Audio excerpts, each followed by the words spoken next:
What happens when one person can block the will of 7 crore people, when democracy itself is held hostage?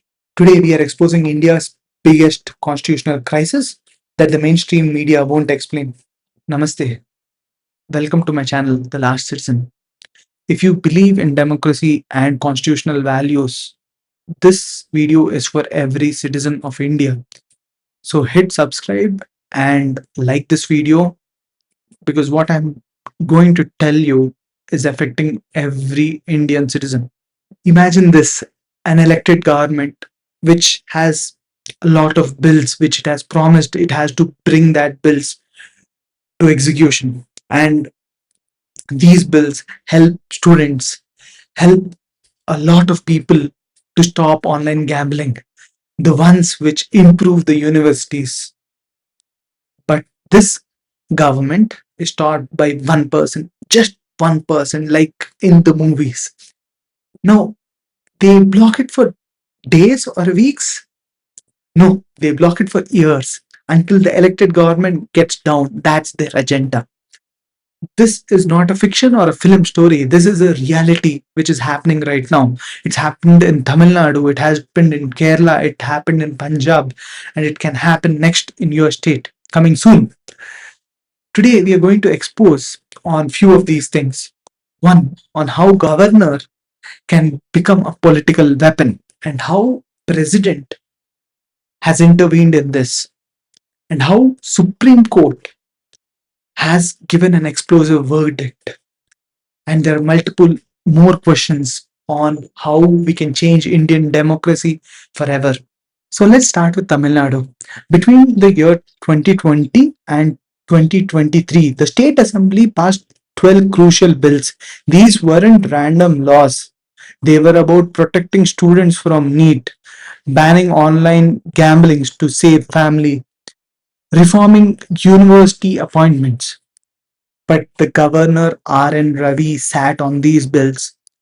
One of the bills from January of 2020 was pending over 3 years. The Supreme Court literally asked, what has he been doing these 3 years? Like, think about this. Three batches of students suffered because of anti-NEET bill was blocked.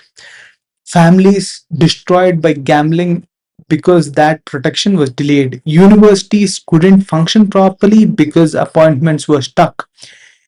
Think about this again, 400 Tamil medium students every year lost their chance to become doctors.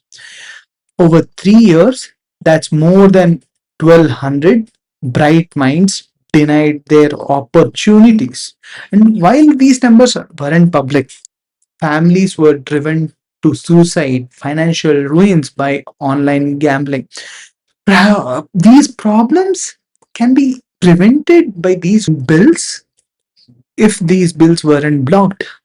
But you can think that the governor was incompetent, but no, the governor wasn't incompetent. This was a strategy to destroy states because the center has a different political agenda. So here is what mainstream media won't tell you because they are run by the crony capitalists. So I don't want to bring that up. But here is what they don't tell you. First of all, R.N. Ravi was appointed by BJP government at the center. Tamil Nadu had DMK government, the opposition. No coincidence? Let's look at the pattern. Tamil Nadu has a BJP appointed governor and DMK government. So basically opposition. So bills are blocked. Kerala has BJP appointed governor versus the communist government. So bills are blocked. Punjab, a similar story. When the same governor quickly approves the BJP ruled state bills but delays them for years in the opposition state, it's not a constitutional review, it's about politics. So till here, it's a sad story. From here, it's an interesting story. Let's imagine this is till here, there's an interval. Now let's imagine after interval, now you are entering the story. On April 2025, the Supreme Court dropped a big bomb on constitution. A constitutional bomb, let's say that. And the court declared Governor Ravi as illegal and also in bad faith. So, but there is a kicker here. The court did something which is unprecedented. Using Article 142, they declared all the pending bills as deemed passed. That is, they literally said, this is enough. Whatever bills are there, I'm going to pass them. Now, what the court has established here is beautiful. What they said, governor must act within a reasonable time. There's no pocket veto existing in our constitution, which is again an amazing statement which every state would love. And indefinite delays equals a constitutional fraud. That is what the gist of what court has established. This is love for democracy. Anyone who loves democracy and constitution, this is a lovely thing which the court has established. And I feel like this is not just a victory for Tamil Nadu, this is victory for all the states of India. We are union of state.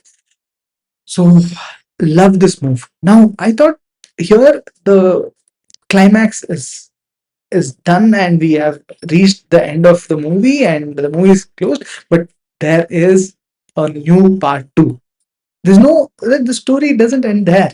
In May 2025, President Draupadi Murmu, who is not so much vocal and she speaks in a rare occasion, but did something rare in this case.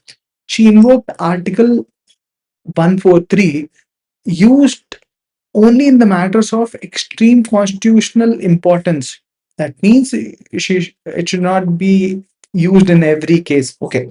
Now, she asked Supreme Court 14 questions, but everything in a hidden in a legal language. But essentially, what she was asking is, can courts force us to work on something like this? But now, think about the irony. Instead of asking why the governor delayed the bills for years, she's asking, can courts tell us to not delay?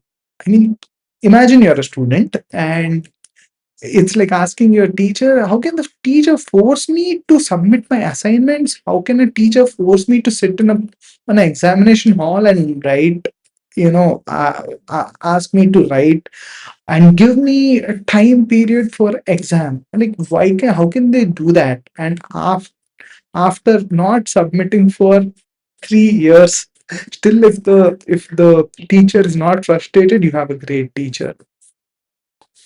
So if I would ask questions to President, 5 questions, here are what every Indian should know and every Indian should ask.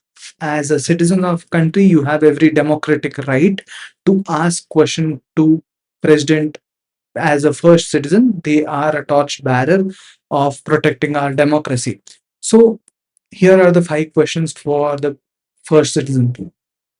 When 7 crore Tamilian voters chose a government, but one appointed governor blocks their loss, isn't that killing democracy?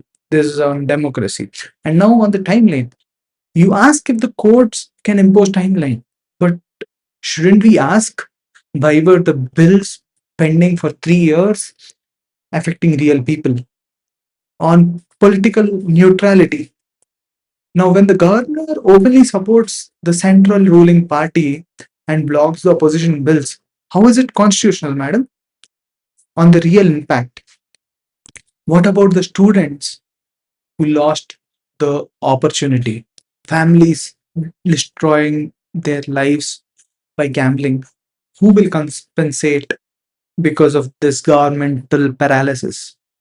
And on the solution itself, if the courts can't ensure the timely governance, what is a remedy? What other remedies do the state or citizens have against these constitutional offices which misuse their power because of some political agenda? So try to understand this clearly that this is not about just BJP or DMK or Congress or any central government or state government. This is about a future of Indian federalism. That is what you have to clearly get it. When a constitutional position is being misused as a political weapon, it destroys the Indian democratic system. And it is clearly that democracy is under attack because of the governors like these. Today, it's an opposition rule state. Tomorrow, it can be any state which doesn't agree with the center, even though the same party is in the rule. There can have these kind of misuse of power. So, constitution that protects us is being fundamentally used to control us and twist the democracy. So, try to understand that. Here is what you can do, and you can share on how it is affected. So you can share this video if you want to be the first step and knowing and being aware of what is going on. Comment below on the state you're from and how you're facing the similar issues. I would say engage with your local representative. I have tried millions of times to engage with my local representative, but बेचारा वो नहीं करता है वापस. Remember, in democracy, if you are silent, it's taken as compliance, and your voice always matters. So shout out loud and speak out, and or make videos. Even if no one wants, keep making videos. It's good that you have your voice out. At least if you have few views, it's fine. At least you're letting your voice be public. The Supreme Court has stood for democracy, and now it's your turn. The constitution begins with we, the people of India. It doesn't start with we, the governors, we, the politicians, we, the president, we, the prime minister. So stand up to all the things which comes facing. So as a citizen, you have to stand up and question everything. Be vocal about it. At least you're not disturbing everyone, right? You're just being vocal. And if they stop you from being vocal, are you in democracy? Is that what you have to question?